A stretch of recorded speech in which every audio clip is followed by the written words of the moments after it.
फंसा दिया, बेकसूर है वो। बस हमें ये उम्मीद है कि हमारा भैया हमारे घर वापस आ जाए। दोस्तों, सोशल मीडिया के जरिए से आपने सऊदी अरब की एक खबर तो जरूर देखी और सुनी होगी। आपको पता ही होगा कि मेरठ का रहने वाला जेद सऊदी में पैसा कमाने के लिए गया था और वहां पर जाकर ड्राइवरी का काम करने लगा था। लेकिन फिर कुछ दिनों के बाद में उसे नशीले पदार्थ की तस्करी के मामले में गिरफ्तार कर लिया गया और उस पर केस चलाया गया। लेकिन अब जाकर सऊदी कोर्ट ने जेद को मौत की सजा का फैसला सुना दिया है।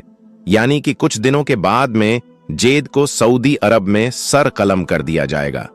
आज की इस वीडियो में हम आपको इसकी पूरी सच्चाई जेद की जुबानी ही बताने वाले हैं। यानी कि दरअसल जेद के साथ सऊदी अरब में क्या हुआ था, उसे सऊदी अरब में किस तरह से फंसाया गया है और फिर किस तरह से सऊदी पुलिस ने उसे गिरफ्तार किया था, और साथ ही सऊदी कोर्ट ने जेद की फांसी की जो तारीख मुकर्रर की है उसके बारे में भी हम आपको बताने वाले हैं। पूरा वीडियो देखकर यकीनन आपकी भी आंखों में आंसू आ जाएंगे। इसलिए आज का ये वीडियो आप सभी के लिए बहुत खास है। आप इंसानियत के नाते इस वीडियो को आखिर तक जरूर देखें। और सबसे पहले, अगर आप भी जेद की सजा को माफ कराना चाहते हैं तो आप इस वीडियो को दिल से एक लाइक जरूर कर दें और मेहरबानी करके शेयर भी कर दें कि ये वीडियो हमारे देश के प्रधानमंत्री और गृह मंत्रालय तक भी पहुंच जाए और जेद की कुछ मदद हो सके। तो चलिए दोस्तों, शुरू करते हैं। दोस्तों, सऊदी कोर्ट की तरफ से जब जेद को फांसी की सजा सुना दी जाती है, जब सजा मुकर्रर हो जाती है, जब डेट और टाइम फिक्स हो जाता है, तो इसके बाद जेद ने अपने घर वालों के नाम और तमाम भारतीयों के नाम पर एक खत लिखकर भेजा है। और उस खत में लिखकर जेद ने जो कुछ बताया है वो वाकई में बहुत ही ज्यादा दिल को दहला देने वाला है, जो बहुत ही ज्यादा दिल को झकझोर देने वाला है। लिहाजा आप इस वीडियो को बगैर स्किप किए आखिर तक गौर से जरूर देखना। दोस्तों, जेद ने अपने खत में लिखा कि मेरा नाम जेद जुनैद है। आज सऊदी अरब के जद्दा शहर में मेरी मौत की तारीख फिक्स हो गई है। मेरे बारे में तो आप सब लोग जानते ही होंगे, लेकिन मैं आपको बता दूं कि मेरे बारे में आपको जो कुछ भी बताया गया है वो सब गलत जानकारी है।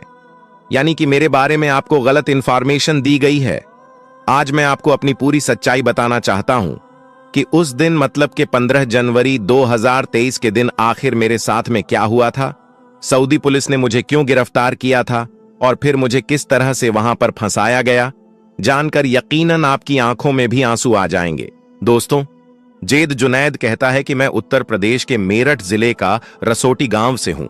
मेरे परिवार में मेरी मां, मेरे वालिद साहब जिनका नाम मोहम्मद जुबैर है, मेरी बीवी रिहाना और मेरे 2 छोटे छोटे बच्चे हैं और हम 7 भाई और 2 बहनें हैं। मैं अपने भाइयों में दूसरे नंबर का बड़ा भाई हूं। मेरी उम्र 36 साल है। मेरे 2 भाई पहले से सऊदी अरब में ड्राइवरी का काम किया करते थे और एक छोटा भाई है, वो पुलिस की तैयारी कर रहा था। फिर जब मेरी शादी हो गई और 2 मेरे बच्चे हो गए तो मेरा भी सऊदी अरब में जाने का मन हुआ। इसलिए फिर मैंने अपने भाइयों से कहकर अपना भी सऊदी अरब का वीजा मंगवा लिया था। ये बात 2018 की है। फिर मेरा मेडिकल भी हो गया और सऊदी अरब का वीजा भी लग गया। मेरा वीजा एजे ड्राइवर ट्रांसपोर्ट कंपनी में लगा जिसका नाम अल साली मोहम्मद था। उसमें 25,000 तनख्वाह की एवज में मैं नौकरी करने लगा। शुरू में तो सब कुछ अच्छा चला, लेकिन फिर इस तनख्वाह से गुजारा कर पाना अब मेरे लिए काफी मुश्किल होने लगा था। इसलिए फिर मैंने उस ट्रांसपोर्ट कंपनी से रिजाइन दे दिया और दूसरी कंपनी में जाकर शिफ्ट हो गया जिसका नाम अल जफर कंपनी था। अब मुझे उस कंपनी में अच्छी सैलरी मिलने लगी थी और ओवर टाइम के साथ साथ कभी कभी मुझे टिप भी मिल जाया करता था। अब मैं उस कंपनी में बहुत ज्यादा खुश था। और फिर जब मैंने अपने घर वालों को इस नई कंपनी और इस तनख्वाह के बारे में बताया तो वो भी बहुत ज्यादा खुश हुए। अब सऊदी अरब में मेरे लिए सब कुछ अच्छा चल रहा था, लेकिन शायद मेरी किस्मत में कुछ और ही लिखा था। इसलिए फिर एक दिन मेरी गाड़ी का एक्सीडेंट हो गया और वो एक्सीडेंट इतना ज्यादा भयंकर था कि जिसमें मेरी गाड़ी पूरी तरह से डैमेज हो गई। लेकिन अल्लाह का शुक्र है कि मैं उस एक्सीडेंट में बच गया। लेकिन फिर जब मेरे मालिक को इस बारे में पता चला तो उसने मुझ पर बहुत ज्यादा गुस्सा किया और मुझ पर केस भी कर दिया और मुझसे अपनी गाड़ी का हर्जाना भरने को कहने लगा।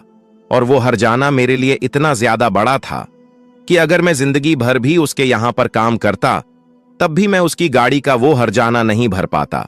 इसलिए अब मैं वहां पर बहुत ज्यादा टेंशन में आ गया था, क्योंकि अब मेरे पास में कोई और रास्ता नहीं बचा था।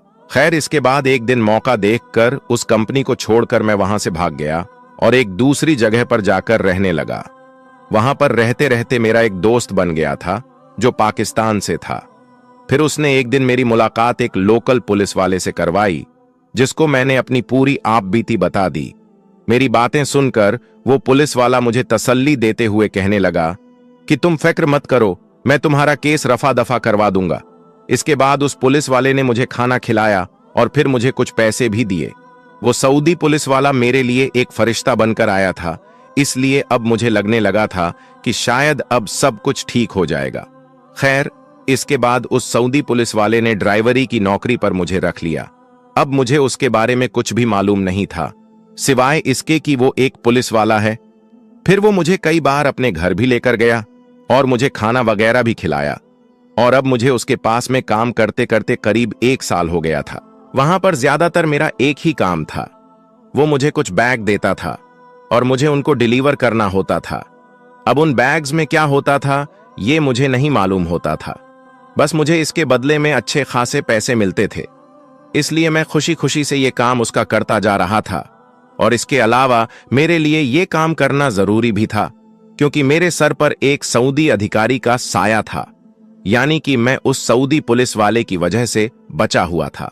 हालांकि मुझे कई बार उस पुलिस वाले पर शक भी हुआ था और मैंने सोचा भी था कि मैं इन बैग्स को खोल कर देखूं कि इनमें क्या है, लेकिन फिर मुझे लगा कि ये तो एक पुलिस वाला है और पुलिस वाला खुद यहां पर कुछ गलत नहीं कर सकता है। बस यही सोचकर फिर मेरी कभी भी उन बैग को खोलकर देखने की हिम्मत नहीं हुई। दोस्तों, जेद जुनैद इसके आगे कहता है कि अब आया 15 जनवरी 2023 का दिन। उस दिन उस पुलिस वाले ने मुझे 2 नायलॉन के बैग दिए और एक एड्रेस दिया और मुझसे कहा कि तुझे इन दोनों बैग को फलां जगह पर डिलीवर करना है। इसके बाद में उन बैग्स को लेकर घर से रवाना हो गया। अभी मैं घर से कुछ ही किलोमीटर चला था कि मैंने देखा कि बहुत सारी पुलिस की गाड़ियां मेरे पीछे लगी हुई हैं। फिर कुछ ही देर के बाद उन सारी गाड़ियों ने आकर मुझे घेर लिया। ये देखकर मैंने फौरन गाड़ी को रोक दिया। मैं समझ चुका था कि पहले वाली कंपनी में जो मेरी गाड़ी का एक्सीडेंट हुआ था, उसी केस की वजह से मुझे पकड़ा जा रहा है। फिर मुझे उन पुलिस वालों ने गाड़ी से बाहर निकाला और मेरी जेब की चेकिंग करनी शुरू कर दी। फिर इसके बाद उन्होंने मेरी गाड़ी को भी चेक करना शुरू कर दिया। अब पीछे वाली सीट पर वो बैग रखी हुई थी, उनको खोलकर वो देखने लगे। अब जैसे ही उन्होंने बैग को खोलकर देखा तो उनको कपड़ों के बीच में कुछ पैकेट मिली, जिनमें सफेद कलर का कुछ पाउडर जैसा था। उनको देखकर पुलिस वालों ने मुझसे कहा कि क्या तुम नशीला पदार्थ सप्लाई करते हो? इतना सुनते ही मैं हक्का बक्का रह गया। मेरे पैरों तले से जमीन खिसक गई। मैं थर थर कांपने लगा था। मुझे कुछ भी समझ नहीं आ रहा था कि ये लोग मुझसे क्या कह रहे हैं, लेकिन फिर मुझे सब कुछ समझ में आ गया था कि उस पुलिस वाले ने मेरी इतनी ज्यादा मदद क्यों की थी। वो मेरे लिए कोई फरिश्ता नहीं, बल्कि वो मेरे लिए मौत बनकर आया था। फिर मैंने उन पुलिस वालों को बताया कि इसमें मेरी कोई गलती नहीं है, मैं तो ड्राइवरी का काम करता हूं। मेरे मालिक ने ये सब कुछ गाड़ी में रखा है और मुझे वहां तक पहुंचाने को बोला है। खैर, इसके बाद पुलिस वालों ने मुझे भी गिरफ्तार कर लिया और उस सऊदी पुलिस वाले को भी पकड़ कर ले आई। लेकिन फिर उस सऊदी पुलिस वाले ने यह बयान दे दिया कि ये मेरे यहां पर सिर्फ ड्राइवरी की नौकरी करता है। अब ये बाहर जाकर गाड़ी में क्या क्या सप्लाई करता है ये मुझे नहीं मालूम होता है। अब इतना बोलकर वो पुलिस वाला तो पीछे हट गया। और दूसरी बात, यहां पर सऊदी में ये कानून भी है कि यहां पर अरबी के बयान को ज्यादा सच मानते हैं, इसलिए उन्हें यहां पर सजा नहीं होती है। इसलिए फिर वो सऊदी पुलिस वाला तो जमानत पर छूट गया और मुझे और मेरे उस पाकिस्तानी दोस्त को उसने फंसा दिया। इसके बाद हम दोनों को जद्दा के सेंट्रल जेल में बंद कर दिया गया। फिर मुझे जेल में रहते हुए मालूम चला कि मैं जिस नशीली चीज को लेकर जा रहा था वो एक बैग में करीब 400 ग्राम के आसपास थी और दूसरे बैग में करीब 300 ग्राम के आसपास थी, जो बहुत ही ज्यादा खतरनाक नशा था, जिसकी कीमत बहुत ज्यादा थी। मगर हमारे साथ में धोखा हुआ था। बस मेरी वहां पर सिर्फ इतनी सी गलती थी कि वो पुलिस वाला मुझे मेहनत से ज्यादा पैसा दे रहा था। तो मैं समझा क्यों नहीं, मैंने कभी ये क्यों नहीं सोचा कि इतना ज्यादा पैसा वो मुझे क्यों दे रहा है। बस पैसों के लिए मैं उसका हर तरह का काम करता रहा। यही मेरी गलती हो गई दोस्तों। जेद जुनैद कहता है कि फिर हमारा केस चलता रहा। अब करीब कुछ दिन पहले यानी कि 3 दिसंबर 2024 के दिन हमें मौत की सजा सुना दी गई। मौत की सजा सुनकर मैं कांपने लगा। मैं अपने कदम भी जमीन पर नहीं रख पा रहा था। इसके बाद यहां से मेरे घर वालों के नाम एक लेटर भेजा गया जिसमें बताया गया कि आपके बेटे को सऊदी अरब में नशीली चीज की तस्करी के मामले में मौत की सजा सुनाई गई है। अब अगर आप चाहे तो जल्द से जल्द नई दिल्ली में मौजूद सऊदी शाही दूतावास में जाकर किंग सलमान बिन अब्दुल अजीज के नाम पर दया याचिका कर सकते हैं। लेटर को पढ़कर मेरे घर वालों की हालत बहुत ज्यादा खराब हो गई। उन सब का रो रो कर बुरा हाल होने लगा। अब मैं ये खत आप सब भारतीयों के नाम लिख रहा हूं और आपको बता रहा हूं कि आप हमेशा याद रखना, आप भले ही कम कमा लेना, लेकिन कभी भी अपने घर को छोड़कर के विदेश में मत जाना। अब घर में मेरी बीवी है, मेरे छोटे छोटे बच्चे हैं, उनका रो रो कर बुरा हाल हो रहा है और मेरे घर वाले चाहकर भी मेरी मदद नहीं कर पा रही है। बस वो रोए जा रही है और मेरे मरने का इंतजार कर रहे हैं। सच में दोस्तों, जेद जुनैद की ये दर्द भरी कहानी सुनकर रोना आ गया। अगर जेद के लिए जल्दी कुछ नहीं किया गया तो उसे सऊदी अरब में मौत की सजा दे दी जाएगी और उसका सर कलम कर दिया जाएगा। इसलिए हिंदुस्तान की हुकूमत से हाथ जोड़कर गुजारिश है कि वो जल्द से जेद की कुछ मदद करें और उसे सऊदी जेल से निकालने की पूरी कोशिश करिए। और साथ ही हम सऊदी अरब में काम करने वाले अपने हिंदुस्तानी भाइयों से भी अपील करते हैं कि सऊदी अरब कानून बड़ा सख्त है, वहां पर कोई अपराध करके बच नहीं सकता है। इसलिए आप सबसे ये गुजारिश है कि आप कभी भी सऊदी अरब में रहते हुए कुछ गलत करने की ना सोचें, क्योंकि आपके घर वाले यहां पर बेसब्री से आपका इंतजार करते रहते हैं। आप उनका जरूर ख्याल रखें।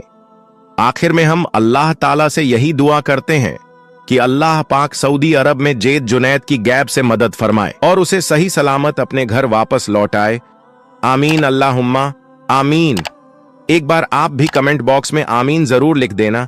क्या पता किस भाई की दुआ कबूल हो जाए और जेद जुनैद सही सलामत वापस अपने घर को लौट आए। आपका वीडियो देखने के लिए बहुत बहुत शुक्रिया।